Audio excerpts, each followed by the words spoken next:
ordonné. Mais David, il disait au nom de l'Éternel, les ennemis, toutes les nations qui m'environnent, tous ceux qui me veulent du mal, je les taille en pièces. Je les taille en pièces. Alléluia. La malaria, magonjwa malaria, la diarrhée, les maux de ventre, ile kuuma kwa tumbo, n'importe quoi, hata magonjwa toutes les maladies, magonjwa yote, la crise financière, kukosa pesa, tout ce qui te combat au cours de l'année 2023, au nom de l'Éternel, qui est le nom de Jésus-Christ, nous les taillons en pièces. Alléluia. Amen. Que Dieu bénisse beaucoup. Bwana Mungu atubariki sana. Nous devons croire ce que la Bible dit. Tutaminia kile Biblia inasema. Un homme de Dieu, mtu wa Mungu, il met en pratique, anikalaka naweka mtendo, il manifeste, eko naonesha ce que Dieu kile Mungu a parlé même en coulisses. Alisema hata la kumpembeni. Ce que Dieu a parlé en catimini. Kile Mungu alisemea hata la kumpembeni. Mais quand un chrétien trouve ça, kama mkristo anakipata, il les brandit. Yeye anakuwa kukisema mmacho wa watu wote. Que Dieu nous bénisse beaucoup. Amen. Je vous prie de vous lever. Tutasimama bwima. Nous allons parler de notre petit message. Na tutasema juu ya ujumbe wetu kidogo. Que le Seigneur m'aide pour le terminer. Vous parlez quand même un peu. Bwana Mungu anisaidie juu nisemezee kwa kitu mwa pale yulu. Même pendant 1 heure qui me reste ici. Je suis heureux. Je suis véritablement dans la joie. Hakika niko na furaha. Qui est aussi dans la joie comme moi. Nani naye yuko na furaha samie. Que Dieu bénisse beaucoup. Bwana Mungu atubariki sana. C'est vrai mes frères mes sœurs. Ni kweli ndugu na dada. Il y a nos contemporains qui nous ont quittés. Kuko bandugu yetu wale walituacha. Il y a même des innocents qui ont quitté cette terre. Hata watu wasiponkosa walitoka pa hii dunia. Mais vous et moi, lakini mwe na mie, nous sommes vivants. Tuko bazima. Parce que Dieu l'a voulu. Kwa maana Mungu alipenda iwe vile. Croyez-moi. Mniaminie. Le plan de Dieu mapu ya Mungu dépasse toute autre chose. Inashindia bitu vyote. Satan peut faire des choses. Satan anaweza kufanya bitu. Mais il n'est pas le premier. Lakini yeye ana wa kwanza. Le plan de Dieu mapu ya Mungu a précédé. Hayo ndio litangulia. Pour Dieu. Juu ya Mungu. Tu dois entrer dans 2024. Unapaswa kuingia mu 2024. Il n'y a rien. Hakuna kitu. Absolument rien. Hata kimoja. Ni maladie, hata magonjwa, ni famine, hata njala. Qui puisse t'en empêcher. Kinaweza kushindisha kuingia. Que Dieu bénisse beaucoup. Bwana Mungu atubariki sana. Nous lisons Nombre chapitre 14. Hesabu 14. Nombre 14. Hesabu 14.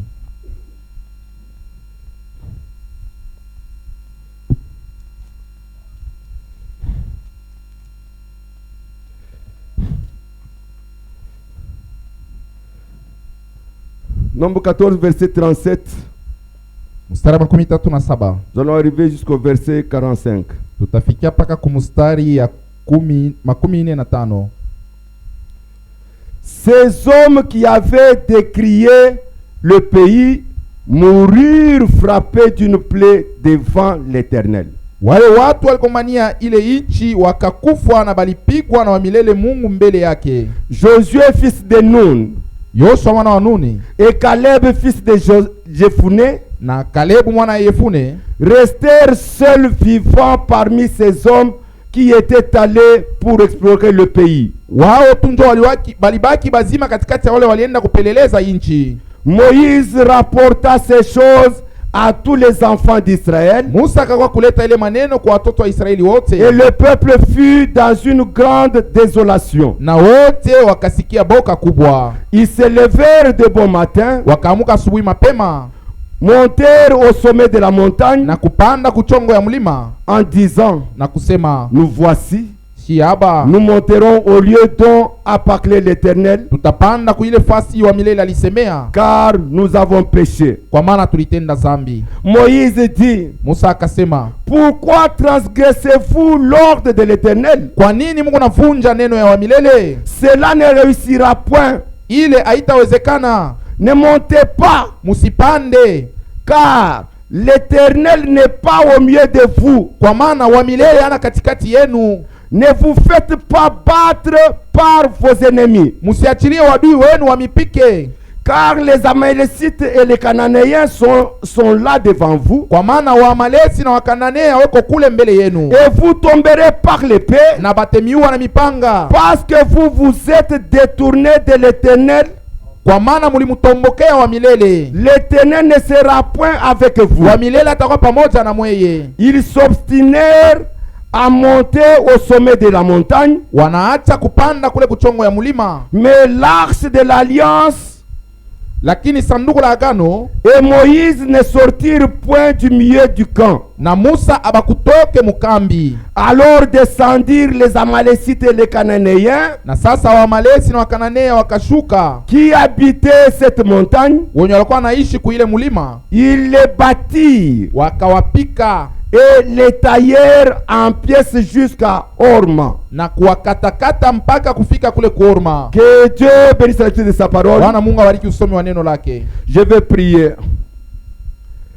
Seigneur et Sauveur Jésus-Christ, Dieu Tout-Puissant, Bwana na Mwokozi Yesu Kristo Mungu mwenye uwezo wote, du fond du cœur nous te disons sincèrement merci. Toka upana wa moyo tunasema asante. Parce que dans ta bonté, kwa maana muwema wako, dans ta grande miséricorde, rehema yako kubwa, dans tes compassions Seigneur, huruma wako, tu as voulu que chacun de nous ulipenda kila mmoja wetu puisse arriver à la fin de cette année 2023. Afike kumwisho hii mwaka ya 2023. Cette année que tu nous as donné, hii mwaka ulitupatia, une année qui a eu 365 jours. Hii mwaka ilikuwa na 365 jours et 6 heures. Na masaa 6. Mais aujourd'hui, lakini leo il n'y a plus de jours qui nous restent. Hakuna tena masiku yanatuachilia. Ce sont des heures qui nous séparent. Ni masaa tu ndio yanatuachanisha de l'année 2024. Na mwaka ya 2024. Seigneur, Bwana, nous sommes reconnaissants. Tunashukuru. Si nous avons mangé au cours de cette année, kama tulikula kadiri ya hii mwaka, c'est toi qui nous as donné. Wewe ndio ulitupatia chakula. Si nous sommes vêtus au cours de cette année, kama tulivala hii mwaka, c'est toi qui l'as fait pour nous. Wewe ndio ulituvika. Seigneur, si nous sommes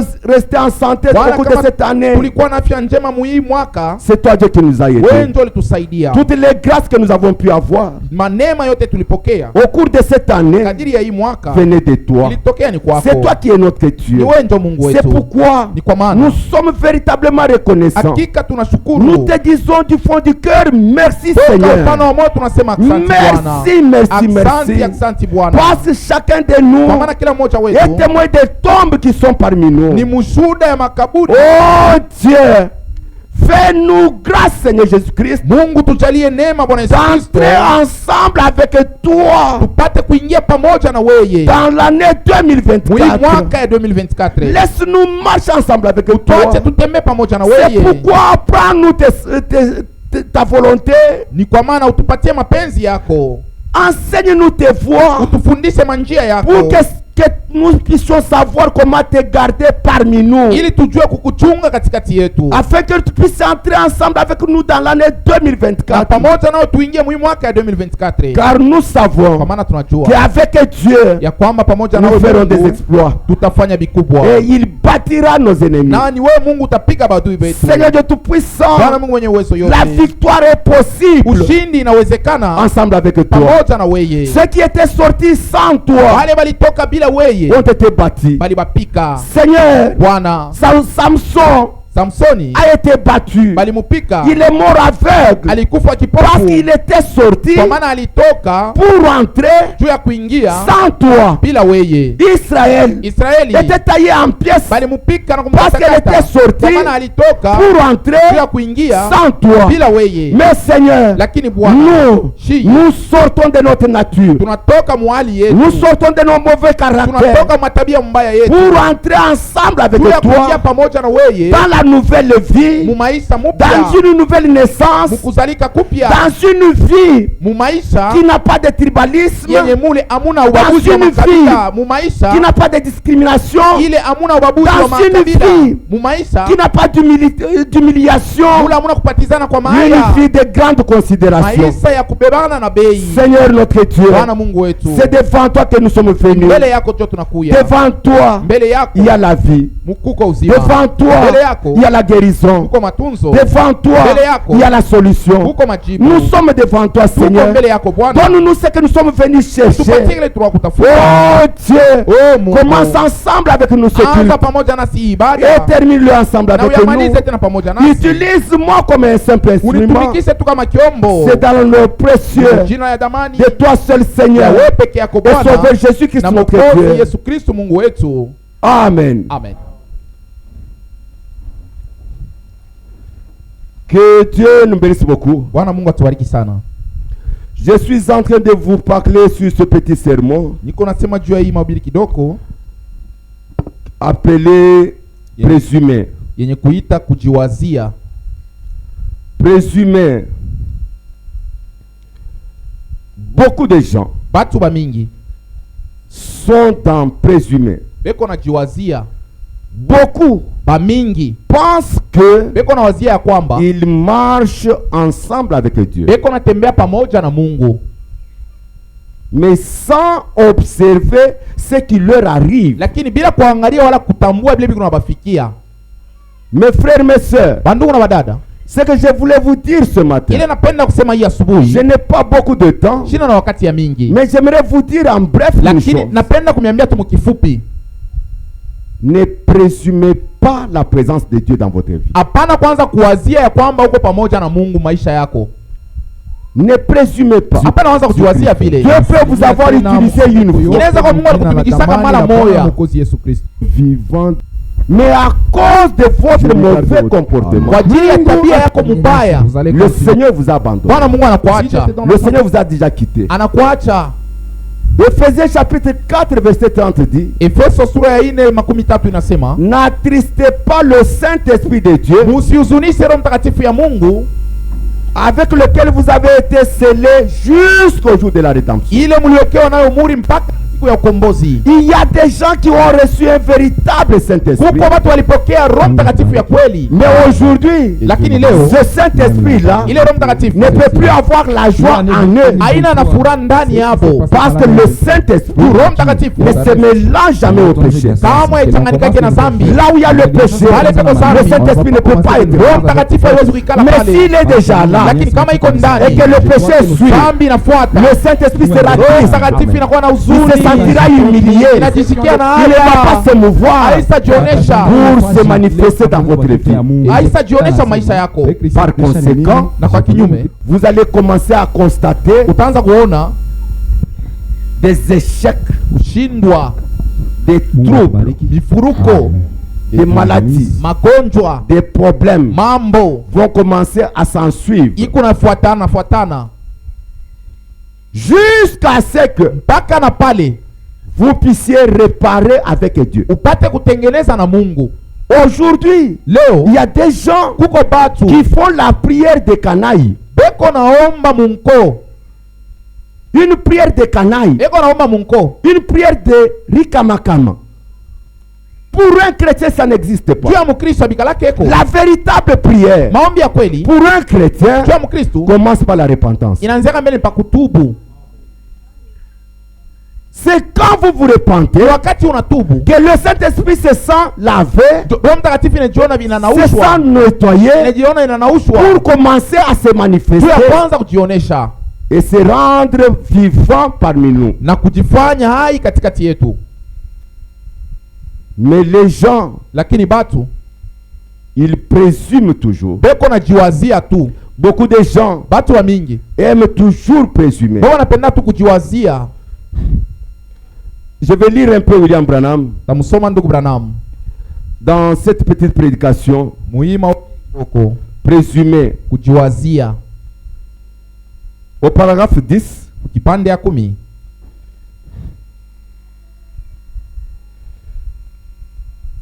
il dit, Eko nasema maintenant, sasa je vais donner un enseignement sur le sujet présumé. napenda nilete mafundisho pa hii kishina kinaitwa C'est kujiwazia. seulement présumé. Ni paka tu kuwazia. Eh bien, si nous étions, le Webster dit que, le dictionnaire, Ile kamuzi inasema présumer, kuwazia c'est s'aventurer sans une vraie autorité ou une vraie autorité. ni kufanya bitu bila mamlaka. Présumer, Kuwazia c'est supposer. uko na wazia tu. C'est ce que signifie le mot présumer. Ndio maana yayo. S'aventurer sans autorité ou supposer. Ni kusema uko nafanya bitu bila mamlaka. Maintenant, écoutez-moi bien. Asa mlisikie mzuri. Il y a beaucoup de gens. Kuko batu ba mingi. Il y a beaucoup de gens Kuko batu ba mingi qui font ça. beko nafanya hivi. Point. Ils font quoi? Beko nafanya nini? Ils présument. Beko najiwazia. Maintenant, Sasa par parmi les beaucoup de gens, il n'a pas dit que tous les gens. Non. Il a dit qu'il y a beaucoup de gens. Mais parmi les beaucoup là, est-ce que tu es du nombre?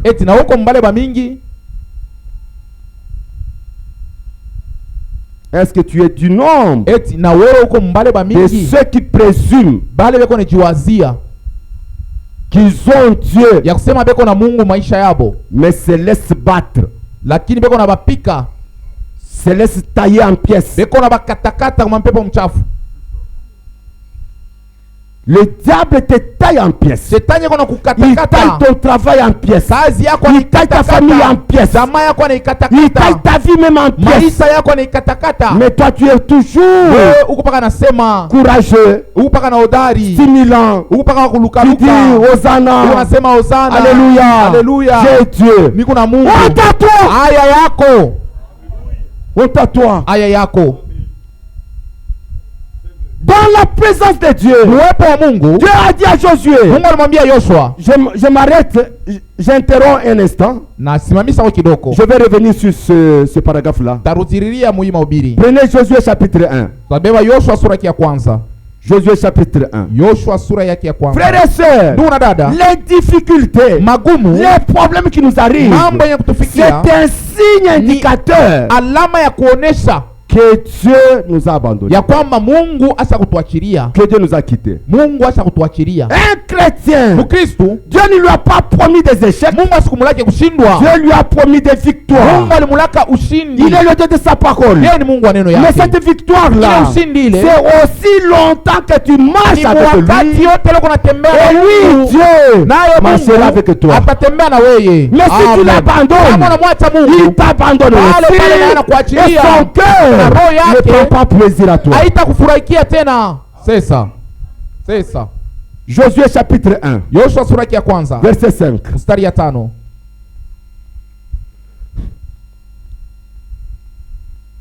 Vous pouvez commencer par le verset 1. Mais au verset 5, il dit, nul ne tiendra devant toi tant que tu vivras. Je serai avec toi comme j'ai été avec Moïse. Je ne te délaisserai pas et je ne t'abandonnerai pas. Amen. Le Dieu, il a pris une décision. Quand il est avec quelqu'un, il dit que nul ne tiendra devant toi. Aucune maladie, elle vient par un chemin, et nous la chassons, elle s'en va par 1000 chemins. Ne peut pas tenir devant un chrétien. Même le cancer, Dieu a dit à William Branham, si tu crois à ce que je te dis ici, et que tu peux amener les gens à avoir confiance en toi, même le cancer est différent de la malaria. Le cancer est différent de la typhoïde. Pourquoi? Parce que quand la typhoïde t'attrape, tu vas maigrir. Mais quand le cancer te prend, tu es en train d'augmenter de volume. Regardez en ville, sur l'avenue Mwero, il y a un businessaire qui a un cancer de bras. Vous verrez que son bras ici, son bras droit a la dimension normale, mais le bras gauche est devenu comme ça. C'est une maladie qui trompe même l'homme. Tu peux penser que tu es en bonne santé, pourtant tu es malade. Et Dieu a dit à William Branham que si tu amènes les gens à avoir confiance en toi, avoir confiance dans ce que tu dis, sache que même le cancer ne peut pas résister à ta prière. Combien de fois nous avons prié pour toi ici, et tu es prêt à dire que dans cette église ici, il n'y a pas de feu. Il n'y a pas du feu. Hamuna moto. Ni wewe ndio kuna baridi nguvu sasa ya frigo. C'est toi qui as la froideur en toi. Unaona mai makasa. Voyez l'eau froide. Utaweza kuiweka mbele hata pa moto. Tu peux le mettre sous le feu. Unaona inaanza kujimisha moto yoyo. Ça va commencer même à éteindre le feu. Au lieu que isungurike, au lieu que ça se mouve, inaanza kujimisha moto. Ça commence d'abord à éteindre le feu. Frères et sœurs, ndugu na dada, crois au Seigneur Jésus-Christ. Amini Bwana Yesu Kristo. Tu seras sauvé. Na utaokolewa. Toi, weye et toute ta maison. Na nyumba yako yote.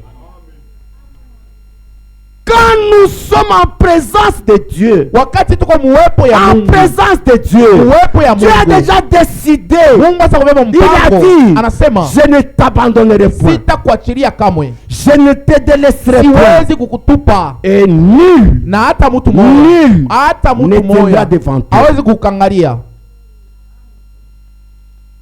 Frère, le Dieu que je vous parle, il peut tout faire, anaweza kufanya vyote, sauf lakini mentir. hawezi kudanganya. Ce qu'il dit, kila anasema, ça s'accomplit. Kiko natimilika. Ça s'accomplit certainement. Na kiko natimilika. Mais si tu n'as pas vu ça dans ta vie, ukione maisha yako, ne dis pas que Dieu a échoué. Ne dis pas qu'au tabernacle il n'y a pas Dieu. Il y a Dieu. Parce que la maladie qui te tue là-bas, quelqu'un d'autre l'a eu ici. Et il a été guéri par la prière. Et il a donné témoignage. Mais comment toi tu n'es pas guéri? Dieu n'échoue jamais. Mungu ashindwake kamwe. Dieu peut tout faire. Mungu anaweza kufanya yote, sauf échouer. Lakini kushindwa hawezi. Le Dieu en qui nous avons cru, huyu Mungu tuliaminia, nous remarquons des échecs dans nos vies, tunaona kushindwa maisha yetu, des troubles et des difficultés, mivuruko, parce que nous présumons la présence de Dieu. Tukunajiwazia ya kwamba tuko na Mungu. Ne présume pas. Jusqu'à ce que tu reviennes en toi-même, que tu vois tes sentiments, que tu vois ce que tu as. Si tu as mal marché, si tu as fait quelque chose de mal dans ta vie, frère et soeur, répands-toi, répands-toi, regrette pour ton péché, regrette infiniment. Et dis au Seigneur, Seigneur pardonne-moi. Seigneur pardonne-moi. J'ai fait mal. J'ai fait ce qui est contre ta parole. Je ne voulais pas le faire. C'est le diable qui m'a séduit. Seigneur pardonne-moi. Seigneur pardonne-moi. Si tu me fais grâce, je ne reviendrai plus. Et le Seigneur va te pardonner. Et tu verras ce qui est impossible devant les hommes devient réel devant Dieu.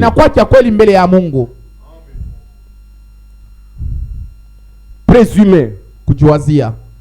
Dieu a dit, Mungu alisema, rien ne tiendra devant toi. Hakuna kitu kitakukangalia. Aussi longtemps que tu te tiendras devant ma face. Wakati yote utasimama muso yangu. Aussi longtemps que je serai présent dans ta vie. Wakati yote nitakuwa mu maisha yako. Ndugu, quand Dieu est dans ta vie, Mungu ako maisha yako, l'impossible devient possible. Kutokuwezekana kunawezekana. Quand nous regardons les présidents que nous avons sur la terre, tukione baraisi hapa dunia, il y a quelqu'un qui avait fait une fausse prophétie sur notre ancien président, Joseph Désiré Kabila. Le Désiré Kabila. Et il a cherché à le rencontrer. Il a fait des années et des années sans le rencontrer. Il a fait des années et des années sans le rencontrer. Un président, Raisi, tu ne peux pas le voir en désordre. Mais Dieu, Mungu, prend la commission. Il donne à un homme vieux, un homme épuisé. Il lui dit, toi, pars là-bas en Égypte. Tu vas dire à Pharaon, le roi d'Égypte, qu'il laisse partir mon peuple. Moïse, il dit, Seigneur, Musa anasema tu sais que je ne sais pas parler. Unajua kusema shijuaki. Il pensait que Dieu comprendrait. Yali zanya kusema Mungu ataelewa. Qu'il peut l'accompagner avec une armée. Ya kwamba atamsindikiza na jeshi. Il peut lui donner même des fusils. Anaweza kumpatia hata masila. Mais Dieu a dit, Mungu anamwambia, tu ne sais pas parler. Haujua kusema. Qui a fait la langue? Nani alifanya ulimi? C'est toi Dieu. Ni wewe Mungu. Si c'est moi Dieu, kama ni mimi Mungu, moi, je prendrai mes paroles. Tabewa maneno yangu. Je mettrai sur ta langue. Pa ulimi yako. Et toi tu parleras à Pharaon. Na wewe utasema, utamwambia Farao. Frère, Ndugu, le Dieu ici n'a pas changé. Mungu habadiriki. Moïse est entré, il a quitté Canaan. Musa alitoka Kana. Il est allé en Égypte. Anaenda Misri. Sans passeport. Bila hata passeport. Sans visa. Bila hata visa.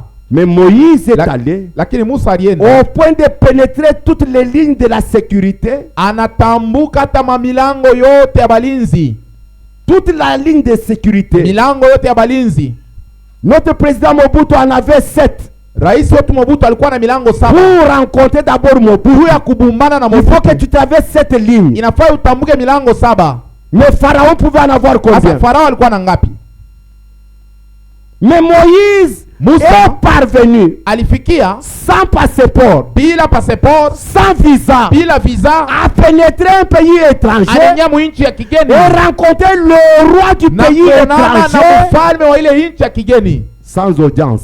Bila hata kulomba ya kusema nionane naye. Il avait demandé l'audience à qui? Alilombaka kwa nani?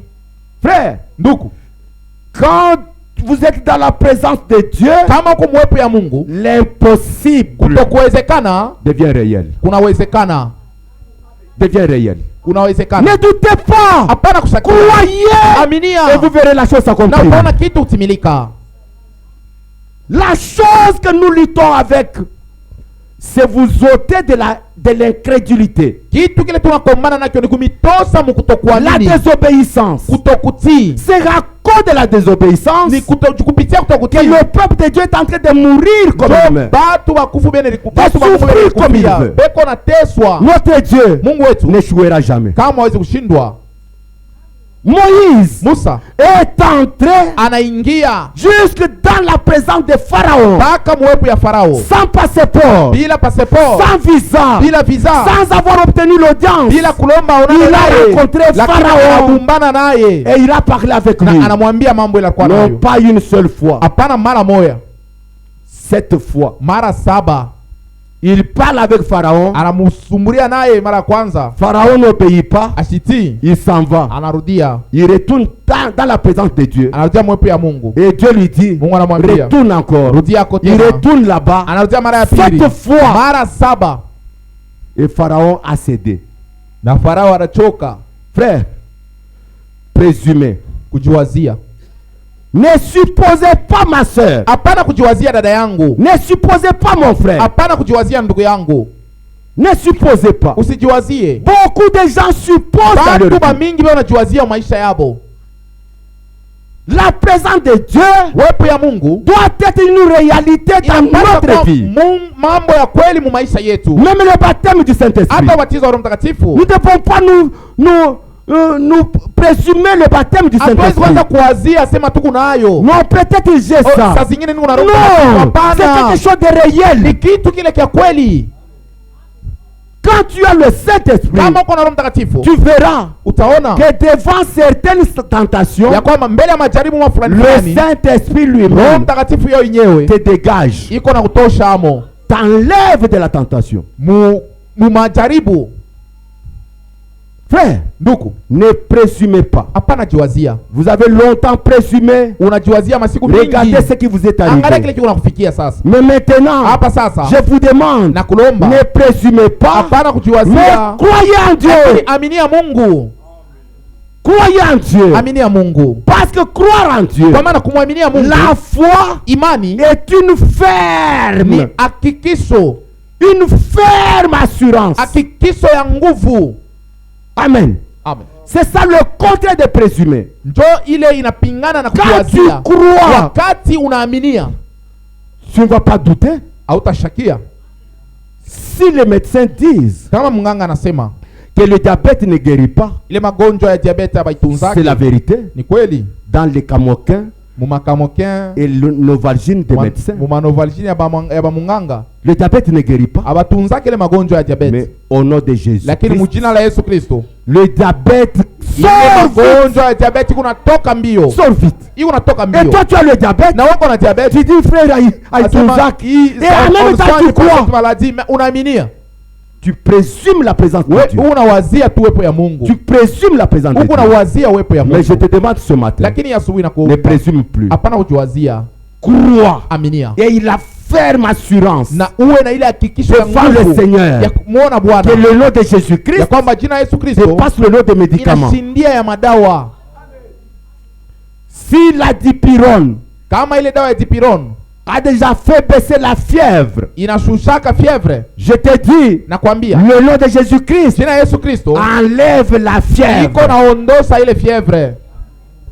Et toi tu as la fièvre, on prie pour toi, tu es en train de présumer, oh peut-être haitashuka. Kama unaweka sema peut-être haitashuka, ou tu sema haitashuka, notre Dieu n'est pas le Dieu de peut-être, n'est pas le Dieu de on ne sait jamais. Non, notre Dieu c'est le Dieu de la certitude.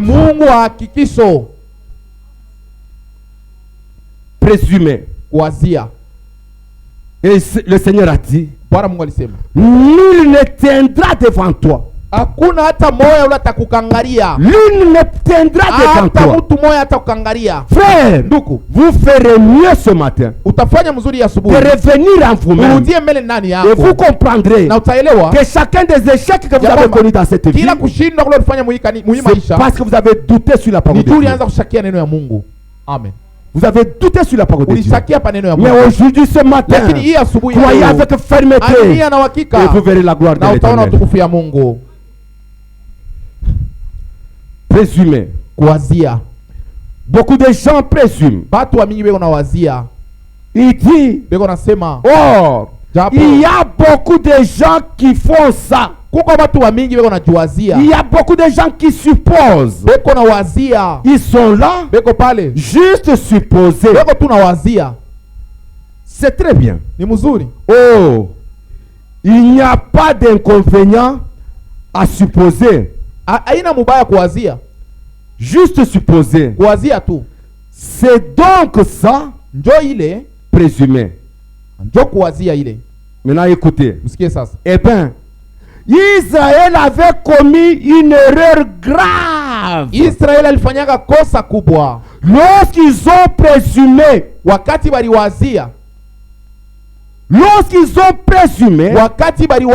ils n'ont pas commis une erreur mineure. Ils ont commis une erreur grave. Lorsqu'ils ont présumé, pas seulement Israël, mais quiconque d'autre présume, c'est une erreur grave de présumer qu'on marche avec Dieu alors que Dieu n'est plus avec vous. Amen. Ça c'est l'homme de Dieu William Branham. Dieu lui avait montré qu'il y a des erreurs. Une erreur peut être mineure, une erreur peut être moyenne, mais il y a des erreurs qui sont graves. La grave des erreurs, c'est présumer. Présumer un homme fort dont la force l'a déjà quitté, il peut présumer et il meurt battu. Il meurt en défaillance. Que Dieu bénisse beaucoup. On m'a raconté une histoire, je m'excuse. Nous sommes dans une assemblée mixte. Mais j'aimerais vous le dire. Pourquoi beaucoup de gens, beaucoup de vieilles personnes aujourd'hui sont devenus des boiteux, des paralytiques, un bras qui n'est plus fort. Pourquoi? Oh, Nani AVC inapita sana hapa sasa. Oh, c'est l'AVC, c'est l'AVC. Frère, Nduku, toi tu étais un homme fort quand tu avais 17 ans. pale ulikuwa na 17 ulikuwa na nguvu. Tu pouvais aller avec une femme toute la nuit. Uliweza hata kubeba mwanamke bushiku bote. Et la femme te demande pardon. Na mwanamke anakulomba na buluma. Mais aujourd'hui tu as 50 ans. Leo uko na 50 ans. Aujourd'hui tu as 40 ans. Uko na 40 ans. Usha kwenda ndeke. Tu as déjà grandi ou vieilli. Et tu veux faire la même chose. Na unapenda ufanye tena sakiana. Et maintenant tu vas prendre les produits indiens là-bas. Na sasa unaenda kunwa ile madawa ya baindien. Oh kifaru. Tu prends le kifaru. Kunwa ile madawa ya kifaru. Unamkufia mumikulu. Maintenant tu meurs là sur le corps de la femme.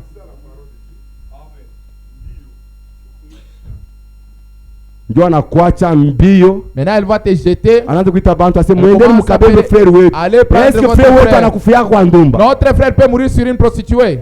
Notre frère ne mourra jamais sur vous. Kamwe hawezi kufia pandumba. Celui-là, ule c'est un Samson. Alikuwa ni Samsoni à qui on a crevé les yeux. Ule wasa kutobola macho. Un chrétien, c'est un homme qui sait se contenir. Ni mtu ule anajua kujizuiza. Tu as 50 ans. Uko na 50 ans. Comporte-toi comme un homme de 50 ans. Unaweza kutenda kama mtu wa 50 ans. Ukupali kuna ma mizizi sans chimbiriki. Tu es en train de prendre des racines sans chimbiriki. Comme les castors. Binamuma shetani binamuma. Binamuma shetani binamuma.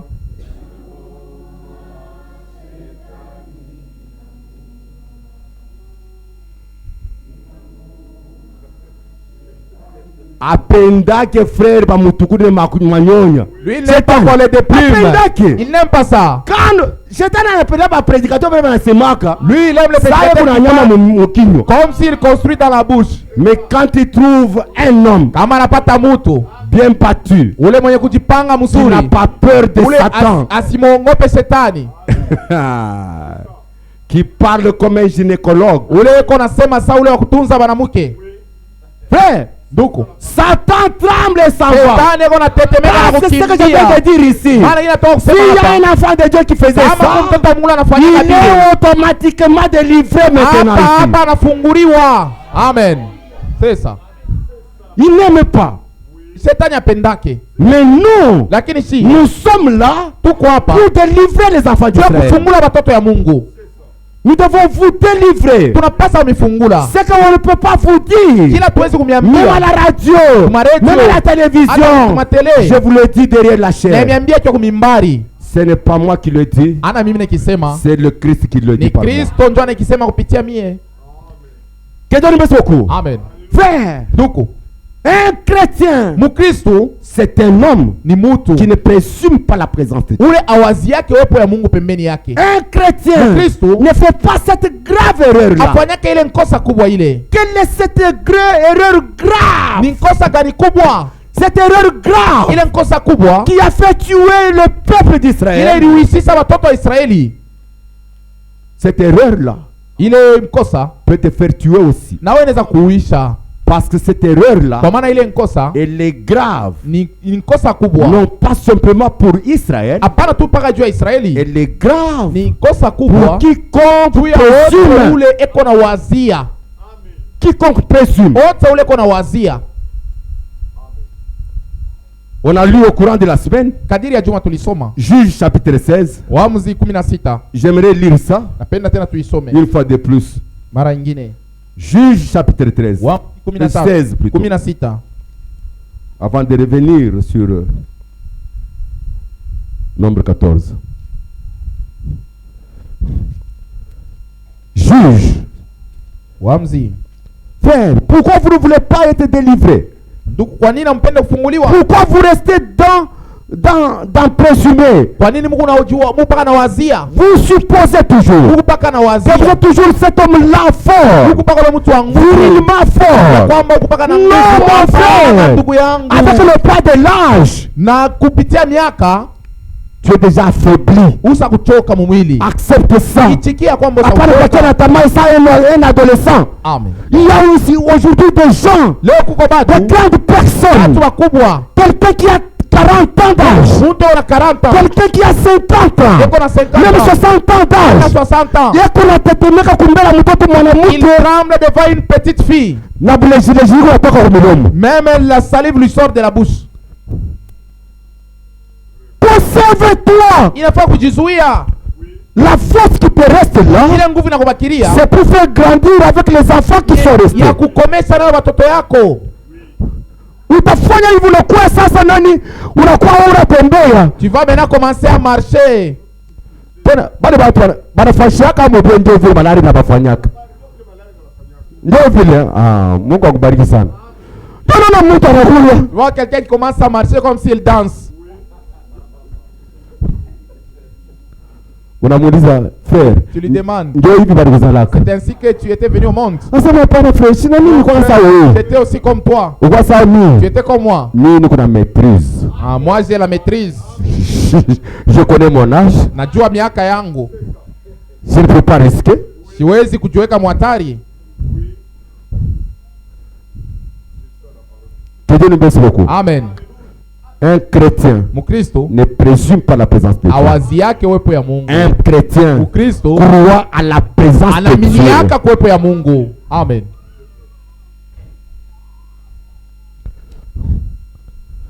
Que Dieu nous bénisse beaucoup. Présumer. C'est une erreur grave que beaucoup de gens font. Et qu'est-ce que présumer? Qu'est-ce qui amène les gens à présumer? Amen. Amen. C'est ça peut-être le petit message que je peux donner ce matin. Lisons Juge chapitre 16. Verset 19 à 20. On ne perd rien. Delila l'endormit sur ses genoux. Delila akamlalisha pa mikulu yake. Ayant appelé un homme, akaita mtu moja. Delila rasa les 7 tresses de la tête de Samson. Na akakungula nywele kukichwa ya Samson. Delila akakungula nywele kukichwa ya Samson. Et commença ainsi à le dompter. Na anaanza kumubamba. Et il perdit sa force. Na akapoteza nguvu yake.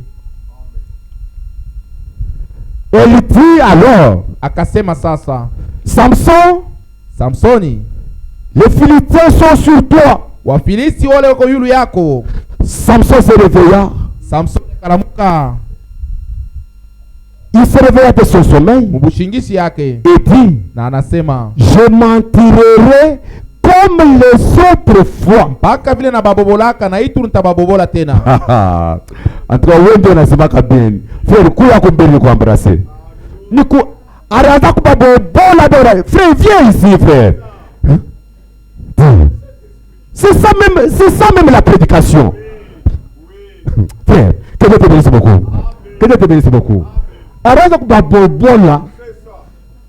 Banamwambia sema, anasikia sema hii cri. Kama Delila anasema Samson, si Delila m'appelle Samson, les Philistins sont sur toi. Les Philistins wako yulu yako. Asema mina la mukaka. Je me réveille toujours. Na babobolaka. Et je vais m'en sortir comme tous les fois. Anasabu asema rato kubabobola. Il oublie qu'il le faisait. C'est parce qu'il avait une force qui venait de cette tresse qu'il avait sur la tête. Maana nguvu ilitoka kwa ile nywele alikuwa nayo kichwa. Maintenant on a déjà enlevé les 7 tresses qui étaient sur la tête. Sasa kukungula ile nywele alikuwa nayo kichwa. On a enlevé ça. Sasa kuitosha. Et lui, na yeye, il entend seulement le cri. Anasikia tu wanamlalamikia. Samson! Samsoni! Les Philistins sont sur toi! Les Philistins bobale. Il se réveille. Analamuka mara moya. Au lieu même de tâter d'abord sa tête, bali abambembela hata mkichwa. Il sort vite là-bas. Anatoka mbio. Je vais le vaincre. Tabapika. Et quand il est sorti, wakati alitoka, il dit, anasema, je vais encore les roncer, tel que je l'ai toujours fait. Mais quand il est sorti, wakati alitoka, il est arrivé là-bas, anafika pale, banamubobola. C'est lui maintenant qu'on a roncé. un homme mutu qui pouvait soulever une porte à 2 battants, ule alianza kunyangula kimulango kinene kia une barrière à 2 battants. Ils enlèvent ça de la terre. anakitukuna Ils mettent ça en haut. kayulu On commence à crier. anaanza kulalamika Samson, il est en train de marcher là. anatembea nacho Il va jeter ça anaenda à kukitupa 30 mètres. inaenda mbali ku 30 metre. Un homme, Mutu on lui dit, banamwambia Samson, Samsoni, les Philistins sont sur toi. Wafilistini bobale Il se réveille. analamuka Les 7 tresses bougent. manywele Quand les natenka 7 tresses bougeaient, manywele natenka il regarde. anaangalia 1000 personnes en train de venir. elfu beo wanakuya Il dit, je vais les tuer avec quoi? anasema nitawaua na nini hapa Je peux les taper le karaté, naweza kubapika le migulu, judo, kubapika la makofi boxe. kubapika makofi Non, hapana attends que je leur ramasse même une pierre. hata nibapika taribwe Au lieu de trouver la pierre, ili bakupata ribu il trouve un vieux mâchoire d'âne. anapata ko kimufupa kimwa kya kuoza Mbanga ya imbwa. kimbanga Ya imbwa. Analokota. ilara masesa Si mbanga ya imbwa ndio ile banatupa. Ushakora banatupa ya mbuzi. Analokota. ilara masesa Na mbanga ya imbwa avec ce mâchoire là de là anaua 1000 personnes. il a tué plus de 1000 personnes. Quel homme fort était Ni cet nguvu homme-là? kani yule alikuwa na yule mtu. C'est pourquoi les gens de Ni films, kwa maana watu quand ils font les films de Samson, wakiona ile mafilamu ya ils Samson dessinent un homme beko na ndika mtu avec des biceps na bilari très bombés ya là-bas, binene qui marche majestueusement. anatembea mrefu. Mais le véritable Samson, Lakini Samsoni wa kweli, le véritable Samson Samsoni wa kweli était court alikuwa mfupi. comme notre tam-tam ici. Sasa hii ngoma yetu hii C'était presque la même taille que David. alikuwa karibu na burefu mwana Daudi. C'était un petit homme. Alikuwa ni mtu mkonde. C'est pourquoi ses victoires Ndio pale maushindi yake étonnaient beaucoup de gens. inaanza shangaiza watu. Sasa Beaucoup de gens s'étonnaient à cause de watu mamingi quand wanaanza on regardait kushangaa. l'homme. Kama unaangalia kama On voit huyu un petit mtu homme comme ça kaloko hivi qui peut faire ça. keko nafanya Ce hivi petit homme hata ici, mtu aka d'où lui vient toute cette ile force nguvu ici? inatokea wapi? Frères et sœurs, Kuna dada quand vous êtes dans la présence de Dieu, mambo ya Mungu vous allez étonner le monde entier. utashangaiza dunia yote mzima. Sasa amen. Même le cancer ne résiste Hata pas magonjwa ya kansa devant un homme qui est en présence mbele ya de Dieu. tule kwa mwepo ya Mungu Ça ne peut pas résister. hauwezi kukangala. Mais Lakini sa force là ile nguvu yake venait de ces 7 tresses. inaanza kutokea mwile manywele yake 7. C'est comme s'il ne savait pas. Iko kama sikuijue, Mais il savait. lakini alikuwa sasa kujua. Et quand on l'a réveillé, Wakati walimulamusha il est parti là-bas. anaenda kule, On l'a tapé. On bakamubobola l'a tabassé. mubobola Au point même de le crever les yeux. kumutobola na macho, On l'a crevé les yeux. balimtobola na macho. D'un homme fort. Ule mtu wa nguvu, Un vaillant. mtu wa Un homme qui nguvu, marche avec Dieu. shujaa ule alikuwa anatembea na Mais Mungu, parce que kwani il a abandonné Dieu alimwacha Mungu sans le bila savoir. kujua. Dada, Sir, le péché hii ici, zambi ucha kufanya kichwa nguvu na Bwana. viteja Ne mtetezi wa commence Bwana. pas par prier. Hapana kwanza Unaanza kuomba. kuomba busiku mzima. Tu as Oh prié Mungu pour wangu. Dieu, mon Dieu. Oh Mungu wa Oh Abraham. mon Dieu. Oh Mungu. Le Dieu d'Abraham. Wewe unafisha wakati wa kulala Tu usingizi. passes le temps en vain. Tu as déjà fait du mal. Uza kukosa. Repends-toi Tubu et mbele. le Seigneur reviendra en Na toi. Bwana Mungu ndio atakurudilia. Amen. C'est ça le péché de beaucoup de frères aujourd'hui. Ndio mazambi ya bandugu ba mingi Quand tu leo. as déjà fait du mal, Kama uza kufanya mubaya, le pas suivant à ile faire, hatua ya pili le pas qu'il faut faire, hatua ya c'est ne pas kufuata se mettre à genoux pika et magoti prier. na kwa aina Même kuomba. si tu criais comment, Lalamika namna c'est une gani? prière Ile maombi qui ne saute pas plus loin que toi. aita luka yulu yako. Le péché Zambi met une barrière, isha kuweka mlango, empêche ta iko nazuiza prière maombi yako d'aller au-delà isifike kule kwa et Mungu atteindre Dieu. na kufikia Mungu. Quand un chrétien Kama Mkristo il pêche, anakosa wala anatenda dhambi, l'étape suivante, hatua ya kufuata c'est ne pas commencer à rire, anaanza kucheka wala kuchekelea, à sourire. kucheka. L'étape suivante, Hatua ya c'est kufuata la repentance. ni kutubu, C'est la repentance. kutubu. Même si tu as tué quelqu'un, même si tu as volé, répands-toi. Le Seigneur va te pardonner. Et les barrières à ta prière vont s'enlever. Et ta prière va percer le ciel et atteindre Dieu. Ne présumez pas. Amen. Amen. Ne présumez pas. Et présumer. Qu'est-ce qui amène quelqu'un à présumer? C'est une erreur grave de présumer qu'on marche avec Dieu. Lorsque vous présumez, vous vous aventurez sur base des choses qui ne sont pas scripturaires, pensant que cela ira bien. Amen. Amen.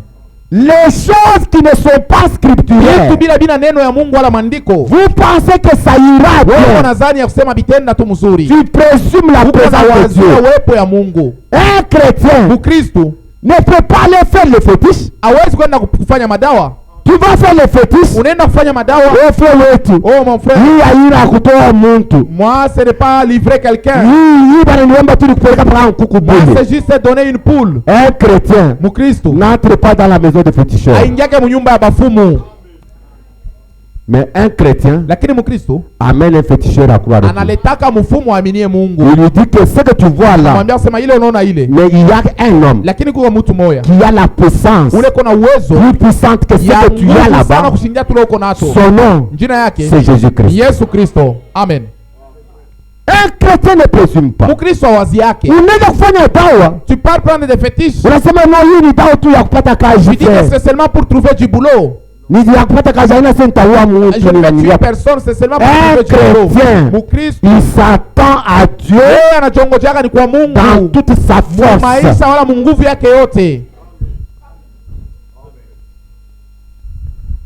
Et Branham dit que ce sont des choses non scripturaires qui font que quelqu'un commence à présumer. Ce sont des choses qui ne sont pas scripturaires, pensant que cela ira bien. Ça ne marche pas. Ça ne marche pas. Ce qui doit marcher, ce sont des choses qui sont basées sur la parole de Dieu. Chaque chose qui n'est pas basée sur la parole de Dieu ne peut pas marcher, ne te donnera pas la victoire. Sache que tu présumes la présence de Dieu. Et frère Branham dit, Ève l'avait fait. Ne cherchez pas à faire cela. Cherchez à rester avec la parole. Ne bougez pas de là. Restez juste là. Peu importe que vous vous teniez là seul. Restez là-bas. Ne bougez pas. Rappelez-vous, les hommes qui ont fait quelque chose pour Dieu se sont tenus seuls avec Dieu. Amen. Les hommes qui ont travaillé avec Dieu, l'homme qui a fait quelque chose pour Dieu, c'est un homme qui a dit, ce que je vais faire ici advienne que pourra. Moi, je vais me marier à ce Mulamba ici, parce que c'est ma soeur en Christ. Même si Bandouang Bakasai banamukatala, même si mes frères Kassaï le refusent, même si mes frères Kassaï le refusent, moi je vais m'épouser à cette soeur. C'est une soeur en Christ. Elle ne boira pas comme un Mulamba.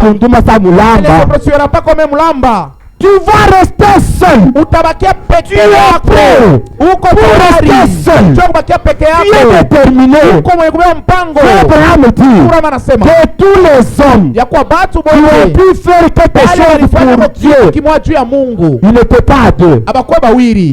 Il était seul alikuwa ni yeye peke sur le chemin, munjia ensemble avec Dieu. Na Mungu. Amen. Et frère Branham dit Ndugu anasema que quand Dieu t'appelle, wakati Mungu anakuita, même dans la foi ici, hata muimani, il t'a appelé toi l'homme. kuita wewe. Il n'a pas appelé ta femme. Asikuite bibi yako. Il t'a appelé toi. Kuita wewe. Il n'a pas appelé tes enfants. Akuite watoto Il n'a yako. pas appelé tes parents. Akuite wazazi yako. Et si tu dois croire, Kama unapaswa tu kuamini, dois accepter unapaswa de kuitikia. rester seul. Amen. Dieu te pourra. Ubake peke yako Marafiki hata mambo bakwache, yasifikie. bandugu bakupende, Famille t'abandonne. bakukatale, Famille mais t'abandonne. toi, Wewe il reste avec Dieu kila seul. tupe na Mungu peke yake. C'est ça. Et sur le chemin de notre appel, Na munjia ya mwito yetu, il n'y a pas de place pour quelqu'un d'autre. c'est ça. Hamuna nafasi ya mtu C'est mwingine. toi seul, Wewe peke yako. ensemble avec Na Mungu Dieu. wako pembeni. C'est toi seul. Amen. Amen. Si tu veux Kama unapenda marcher toujours avec Dieu, tembea na Mungu sans présumer, bila kuwazia, prends la décision mpango de rester seul. kubakia peke yako. Dieu te pourra. Kama mambo ganifike. C'est ça. Tu trembles. Unatetemeka. Wewe usha kufanya madawa, Toi tu as déjà fait des fétiches. unakunywa kifaro, Tu prends ces médicaments de tunakufanya nani, ça te fait la paralysie. ni kifaro. Wewe siku témoin, Toi tu es témoin de cela. wewe ku témoin. Tu es témoin. Si atujue sio tunaona sema hapo sasa napika frère wetu. Nous on ne sait pas d'où vient Mais cela. wewe unajua kule watoto Tu ya. es témoin. Usha kukosa. Tu as déjà fauté. Kisha wewe kukosa vile, Après avoir fait cela, unaanza kuitika bakunyangule ku banduku yako. tu acceptes qu'on te soulève par tes frères. Tenda kupeleka ku basungu ku nani ba mifumu. Allons voir le devin. Na ule mfumu ule anatoka ku Bena Kasongo. Il vient chez Benakasongo. Ule mfumu Le ule devin là. uko nenda kote. Et comment est-ce que toi tu pars là-bas?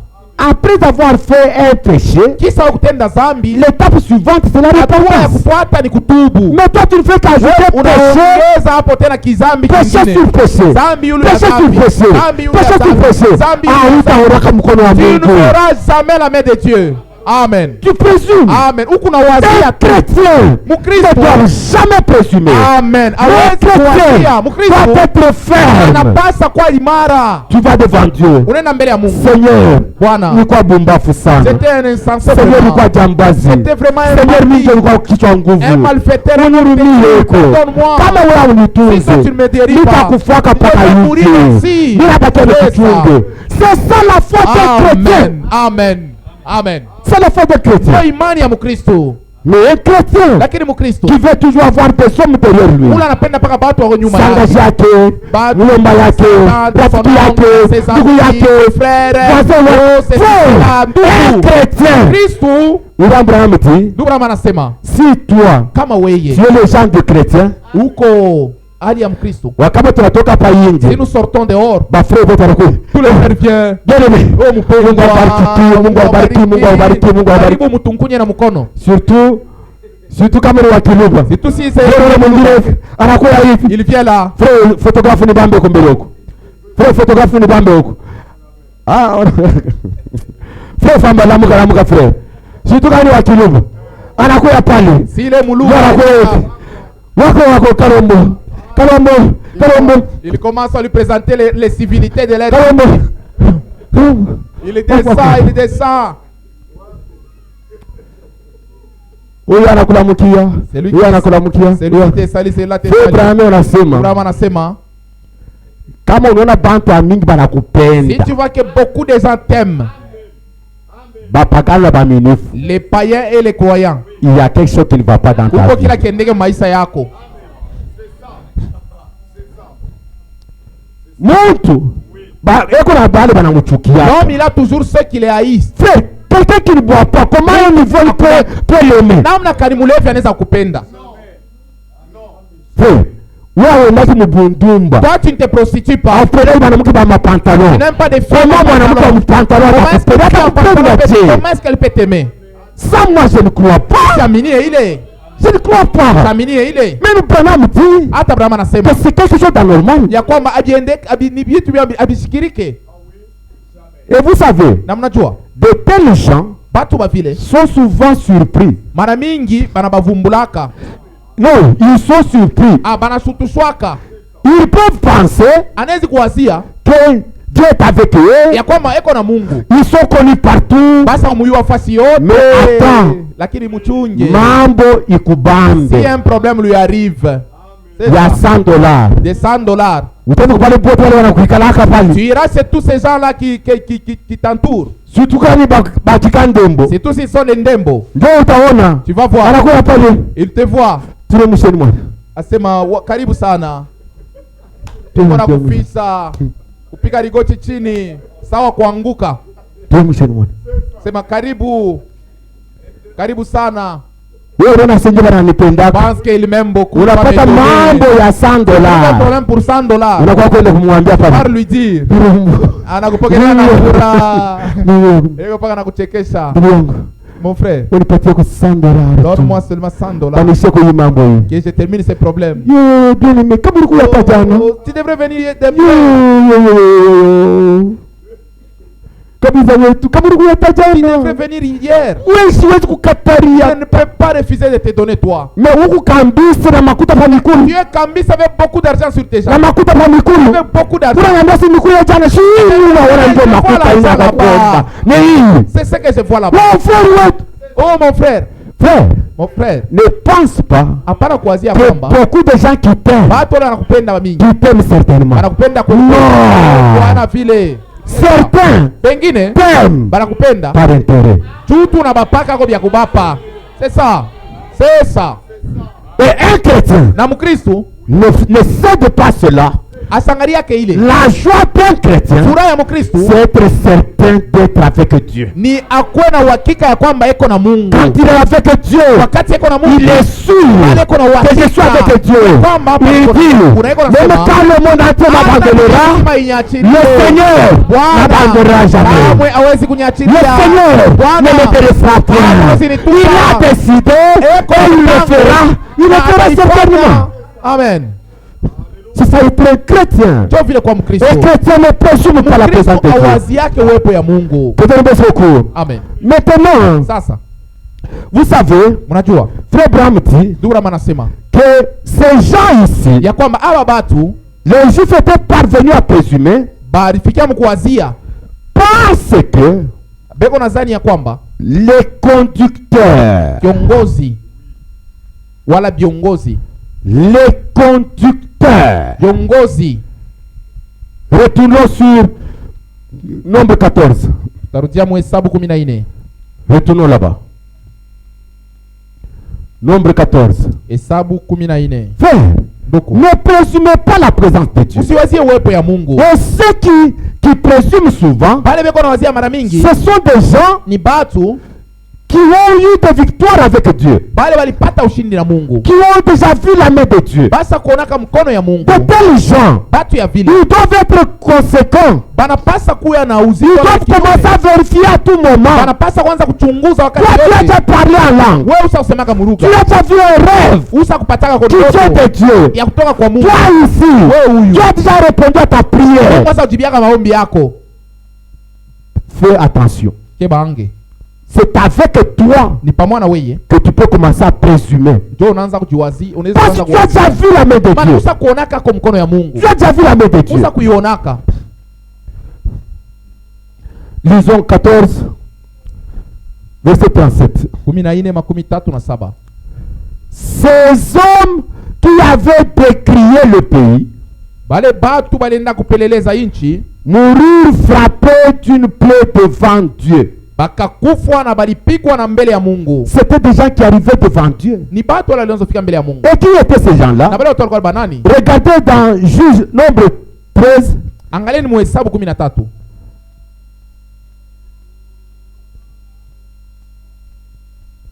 Nombre 13. Je commence par le premier verset. L'Éternel parla à Moïse et dit, envoie des hommes pour explorer le pays de Canaan, que je donne aux enfants d'Israël. Tu enverras un homme de chacune des tribus. Tous seront des principaux d'entre eux. Bote watakuwa ni viongozi katikati yabo. Amen. Amen.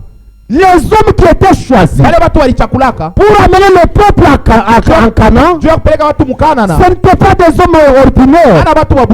C'était ce que nous pouvons appeler aujourd'hui des diacres. C'était ce que nous appelons aujourd'hui des anciens.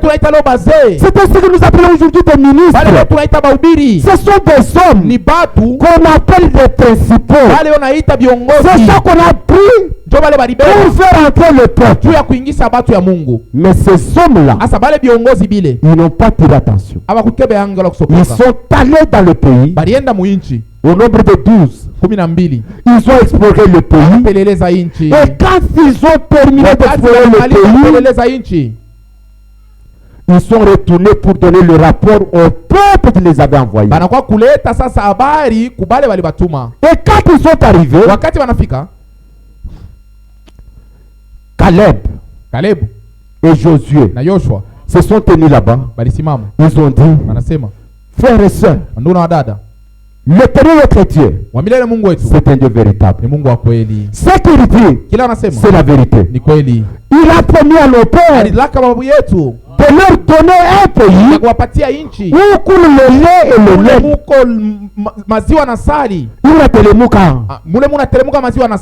Muntalashe ya mule mugini mule.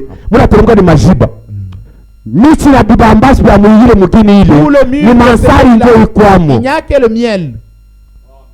Ce que tu avais dit là, c'est la vérité. Nous avons vu le pays. C'est un pays très beau. Dans ce pays-là, même dans du sable, quand vous plantez les tomates, ça pousse et ça donne des tomates plus grandes que des pommes. Dans ce pays-là, j'ai vu même un bananier qui portait des régime de bananes. Quand je me tiens à côté de ce régime-là, ce régime-là me dépasse. Je puis dire que le régime de bananes là-bas, c'était un régime de 2 mètres d'auteur. Et des bananes gros comme ça. Ce pays-là est un très beau pays, un pays merveilleux que le Seigneur de Dieu nous a réservé. Alléluia. Amen. Comme un prédicateur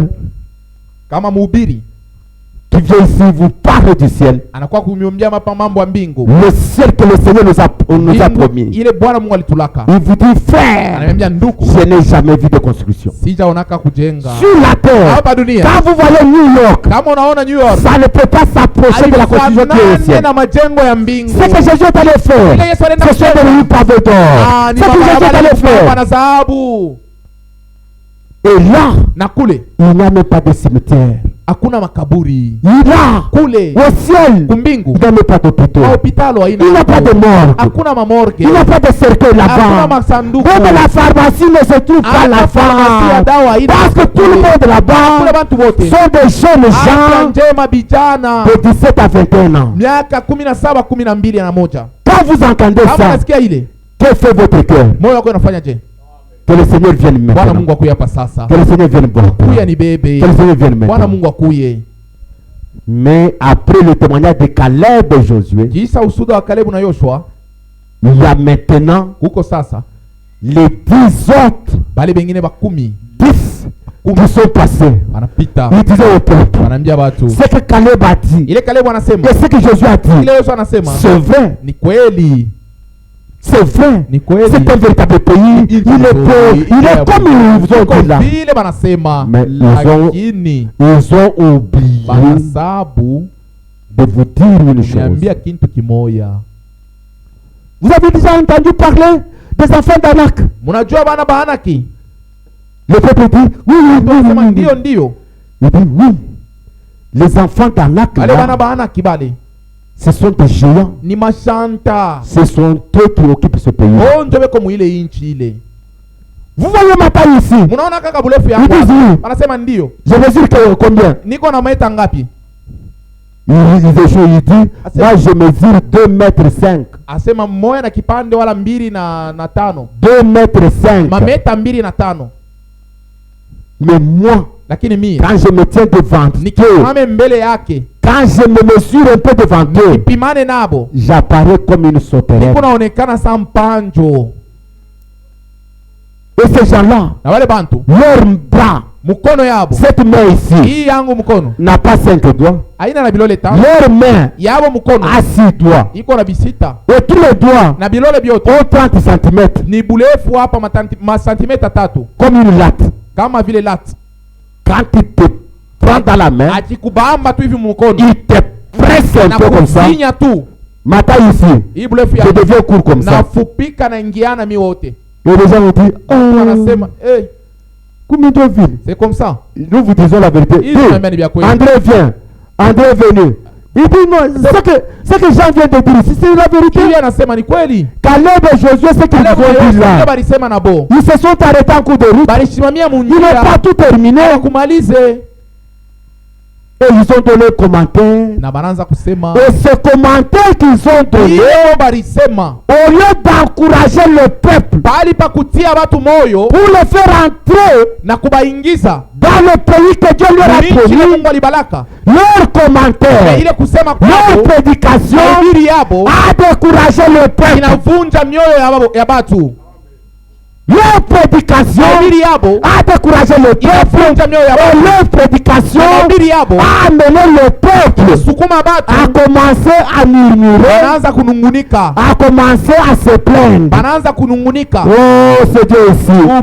Il allait nous laisser même en Égypte. Il allait en Égypte. Même si nous étions des prisonniers, quand même nous mangeons, quand même nous étions un peu. Et nous nous amène dans un pays comme ça, nous allons mourir tous à la fois. Non, les gens ont commencé à se plaindre.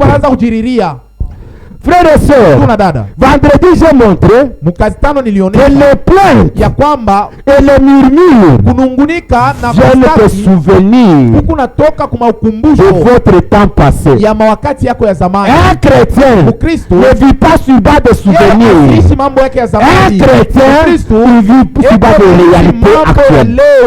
Amen. C'est l'aujourd'hui. C'est ton témoignage devant Dieu aujourd'hui. C'est ça qui compte devant Dieu. Ne dis pas que moi ici que tu vois. Moi j'étais un chrétien. Quand j'ai cru en 1990, j'étais comme ça. J'ai prié toute la nuit. J'ai prié pour les malades. Les morts ressuscités. Oui, c'est bien. Mais quel est ton témoignage ce matin? C'est ça. Le 31 décembre 2023. Léo, le 31 décembre 2023. Quel est ton témoignage, ma soeur? Quel est ton témoignage, mon frère? Un chrétien ne vit pas sur les souvenirs. Mais tu vois moi ici, en 1990, en 1994, notre Kassale était parti. C'est moi qui avais le grand magasin. C'est moi qui avais le grand kiosque. C'est moi qui avais la grande pharmacie. Oui, Léo Kuranini. Aujourd'hui, tu as quoi? Ripapa ya kutoboka. When you be complété bien. Que Dieu nous bénisse beaucoup. Le chrétien n'est pas un homme de souvenirs. Lamentation de Jérémie. Chapitre 3. Vous allez lire ça.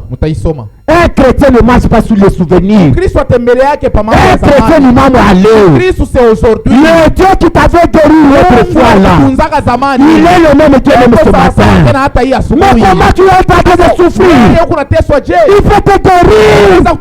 Si tu te répands, et tu verras la main de l'Éternel.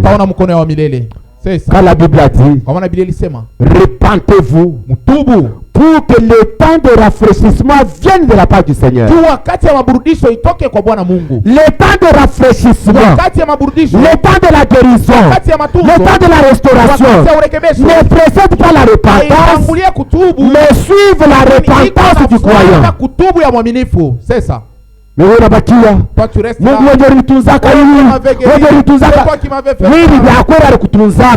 mais Léo, où es-tu? Léo Kouapi. Aujourd'hui où es-tu? Tu marches en dessous de tes privilèges, toi. Que Dieu nous bénisse beaucoup. Le témoignage de 12 espions, de 10, bapelelezi 10, c'est Ce témoignage-là avait découragé les gens. Et les gens ont commencé à se plaindre. Et les gens ont commencé à se décourager. C'est pourquoi, frère, chaque prédication qui passe ici derrière la chair doit être censurée par les anciens. Pas être censuré par les anciens. Toute prédication qui n'encourage pas le peuple à chercher le Saint-Esprit, même si c'est une bonne prédication, doit être jeté dehors. C'est ça. Et même celui qui l'a prêché. Un chrétien doit amener les gens à l'obéissance. Parce que le Saint-Esprit, Dieu ne le donne pas à tout le monde. Non, le Saint-Esprit, lisons un peu. Acte chapitre 5, verset 32. Frère,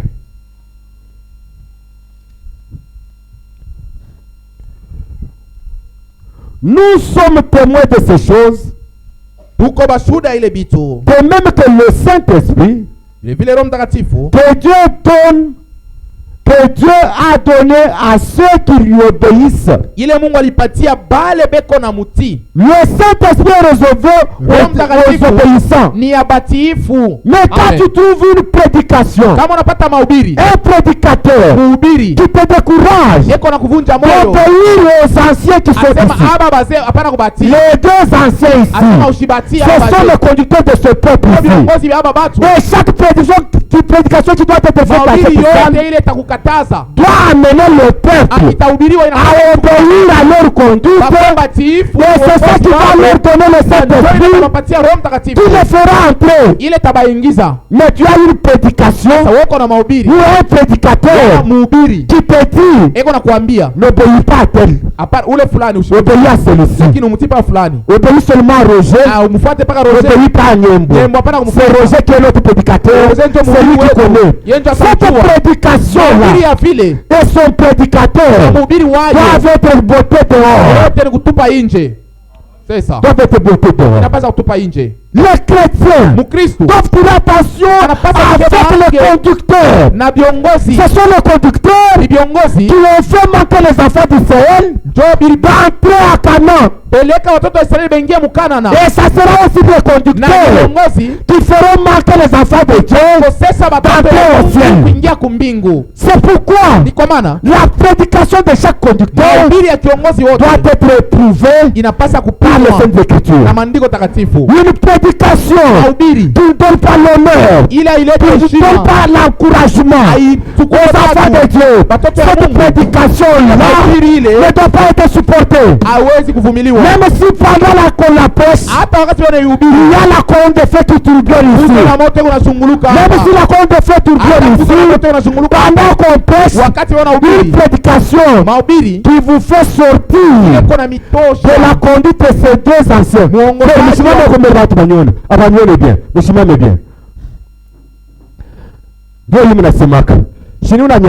Je vous dis, pour que vous sachiez qui sont les conducteurs de cette église. L'assemblée telle qu'elle est là, c'est l'assemblée locale. Et l'assemblée locale, ces conducteurs sont les anciens et les diacres. Frère Branham dit que c'est l'assemblée qui vote ses conducteurs. Ce ne sont pas des ministres. Ce n'est même pas l'apôtre.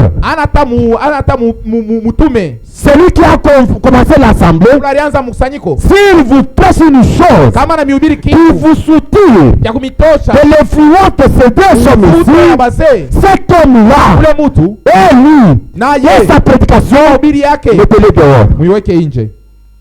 Mettez-les dehors. Dans cette salle, nous avons les deux conducteurs ici. Il y a celui qui est titulaire, Bertin Niembo, et Roger Ngouche. Ce sont les deux. La responsabilité de cette assemblée ici repose sur eux. C'est ça les affaires de Dieu. C'est ça les affaires de Dieu.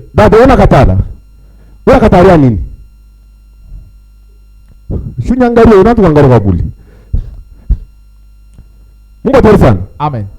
Frère, nous devons être conséquents. C'est pourquoi l'ordre de l'église, celui qui doit parler concernant l'assemblée locale ici, ce n'est pas mon frère Hebron Keng là-bas. Hebron Keng, il est ministre dans le corps de Christ. Sa prédication édifie nous tous ici qui sommes dans le corps de Christ, même ceux qui sont aux États-Unis, même ceux qui sont à Krefeld, la prédication de Hebron Keng les édifice tous. Mais la conduite de l'assemblée, la discipline de l'assemblée, ce sont les anciens et les diacres. Qui a bien compris là-bas? Si vous avez bien compris, ajoutez-moi la main seulement. Ajoutez-moi la main. Je ne veux pas que je puisse mourir avec votre sang sur les mains. Non. Je vous dis les choses ouvertement. Même moi qui suis ici, là si je parle sur l'ordre, c'est parce que j'ai commencé comme cette assemblée.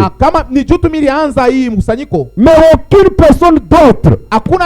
Si vous êtes un véritable croyant, vous ne pouvez pas céder votre oreille à n'importe quelle influence qui vous sépare de ces deux hommes de Dieu. D'après le message, quand ces deux hommes de Dieu sont là, même celui qui a commencé l'assemblée n'est pas au-dessus d'eux.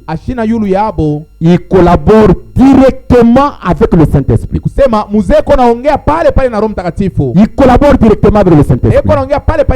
Et tout celui qui est enfant de Dieu respectera ces hommes ici et les honorera.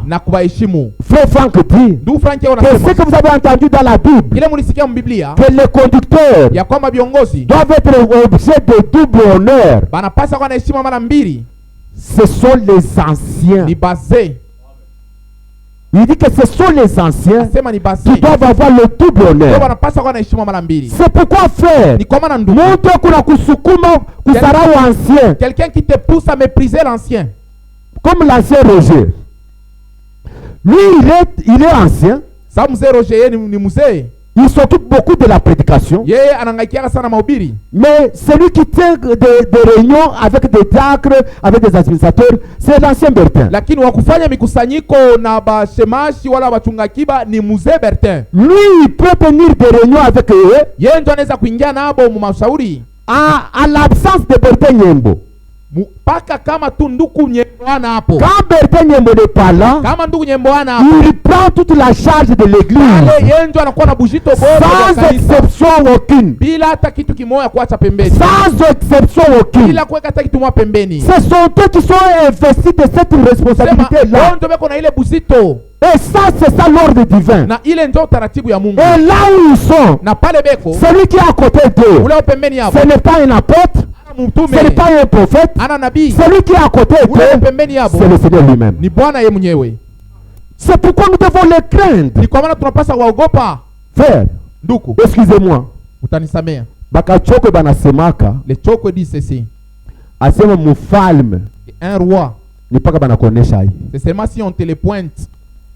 Et dans ce message ici, nous pouvons avoir des responsabilités qui, en dehors de ce message, nous pouvons être beaucoup honorés. Nous pouvons être beaucoup honorés. Un homme comme moi ici, je suis une personne. Si ce n'est pas ce message ici,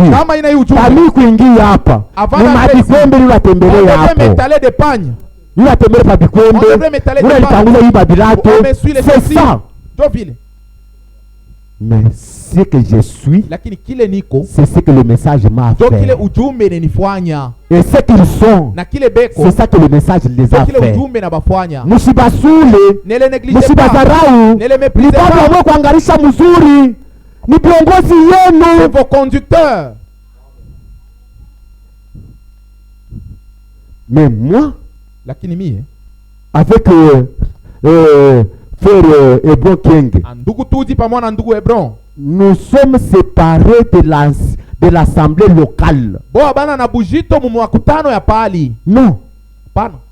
Si nous pouvons parler, kama tunaweza kusema, nous ne toucherons jamais à l'ordre local. Hatutabamba kutaratibu wa pali. Un ministre, mhubiri, qu'il soit wa humu mwetu, qu'il soit local ou un étranger, ou qu'il vienne d'ailleurs, anakuya hapa, il vient ici, anaanza kuhubiri sur l'ordre. Il commence à prêcher l'ordre. Un véritable diacre, shemashi wa kweli, un véritable diacre, shemashi wa on kweli, doit lui écrire un papier. Atamwandikia, il lui dit interdiction formelle tunakukataza de prêcher sur l'ordre. kuhubiri utaratibu. L'ordre est réservé aux ministres et conducteurs de l'assemblée locale. Ile ni ya kuhubiri paka bazeba paka ni makutano ya pali. Qui sont les deux ici? Benye kwa baba wili beko hapa. Ce sont eux qui prêchent l'ordre. Bonjo wa kuhubiri utaratibu. Ce n'est pas quelqu'un d'autre. Ana mtu mwingine. Un évangéliste ne peut pas venir ailleurs. Mpasa injili kutoka mbali. Il vient ici. Anakuya il commence à conseiller le couple. Anaanza kwanza kukata mambo ya mandoa. Moi badada surtout. Oh vous les sœurs. Oh frère wetu. Oui frère anahubiri kabisa sana. Frère wangu. Frère mimi na bwana yangu. Moi avec mon mari. Abikamatike. Oh ça me tient pas. Surtout 2023 hii. Surtout en 2023. Kama iko Mungu wako. Kama hii sabisha kwenda. Je devrais aller. Ule huko naambia huyu. Ni nani ndani ya hii makutano? Il est qui dans cette assemblée? Unakosa heshima. Tu manques le respect. Ni dhambi unapaswa kutubu. C'est un péché que tu dois te repentir. Utaweza kufanya vile na huko ndio na kuomba Mungu. Waweza kuomba na Mungu. Tu ne l'as pas. Usiwazie sasa kuna Mungu. Batakutobola mecho. Utaona tena viongozi yako. Pas tes serviteurs ou tes conducteurs. Que Dieu nous bénisse beaucoup. Amen. Regardez cet homme-ci. Angalieni huyu mtu. Il avait mal fait. Alifanyaka kitu kibaya. Samson. Pour avoir dévoilé le secret de Dieu, il était devenu faible. Mais il a continué à présumer. Regardez ces hommes ici. Les 10 conducteurs du peuple. Frère Branham a dit que les conducteurs, ce sont eux qui troublent le peuple de Dieu. Vous devez nous respecter, mais pas au-delà des Écritures. Un conducteur qui te prêche une chose contraire à l'ordre de Dieu, vous vous couchez. Ataki unasema mkilachokwe, même s'il parle dans sa langue maternelle, ataki unasema mkilamba, même s'il passe dans sa ataki unasema mkikarinda, ataki unasema mkikasai, même s'il parle andama yeye, chasse-les. Dieu ne nous a pas appelé Mungu akutuite pour que tubakie bakachokwe. On reste de kachokwe. Anakutosha kubakachokwe. Il t'a retiré de là. Ananitosha kubalamba. Il m'a fait sortir de là. Anakutosha kubakasai. Il t'a retiré de Kasai. Toi et moi, nous soyons le peuple de Dieu. Il y a même des conducteurs qui conseillent aux enfants de Dieu pour aller épouser dans leur tribu. Frère, angalia, Mungu ndio aruhusu. C'est Dieu qui a permis wewe uzalike kubuemba, que tu sois né chez le Yemba. Pale wewe utamini message. Quand tu croiras ces messages, unajua bien kiemba vile kinikalaka. Tu connais comment est le comportement de Yemba. Wewe ndio utaenda kwenda kuikombanisha. C'est toi qui dois combattre ces comportements là. Pour faire que les Bayemba deviennent des chrétiens. Tu Bayemba nabo bakwe ba Kristo. C'est pourquoi Dieu t'a appelé toi. Dieu nous appelle de partout. Mungu anatuita fashi yote. Pour faire son peuple. Qui doit faire répandre sa lumière. C'est la lumière de Dieu qui doit se répandre. Nuru ya Mungu inapasha kuzambalala. Non pas c'est le tribalisme que tu fais répandre. Surtout moi ma sœur. Surtout vous les sœurs. C'est lui que tu veux épouser. C'est une Rwandaise. C'est une Rwandaise. Tu ne connais pas ce que les Rwandais nous font. Angaria. Rwanda. Les Rwanda. na gouvernement yayo et son gouvernement na président yayo leur président ni ba ennemis ba Congo. C'est les ennemis du Congo. Mais ba Rwandais, Mais les Rwandais croient ce message. Ni banduku yetu. Amen. Ce sont nos frères et sœurs. C'est ça. Frère, nous devons être des chrétiens. Un chrétien véritable, il obéit à la parole de Dieu. Regardez ces 10 conducteurs ici. Ce sont 10 conducteurs. Des mauvaises personnes sont toujours nombreuses.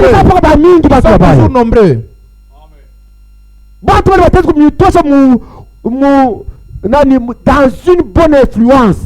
Les gens qui peuvent vous retirer d'une bonne influence sont nombreuses.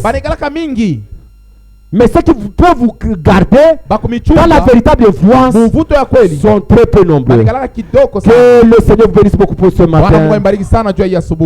Et je vous souhaite mes meilleurs vœux de fin d'année 2023 et de l'année 2024 au nom de Jésus-Christ. Que tous les démons de l'année 2024 soient sous vos pieds.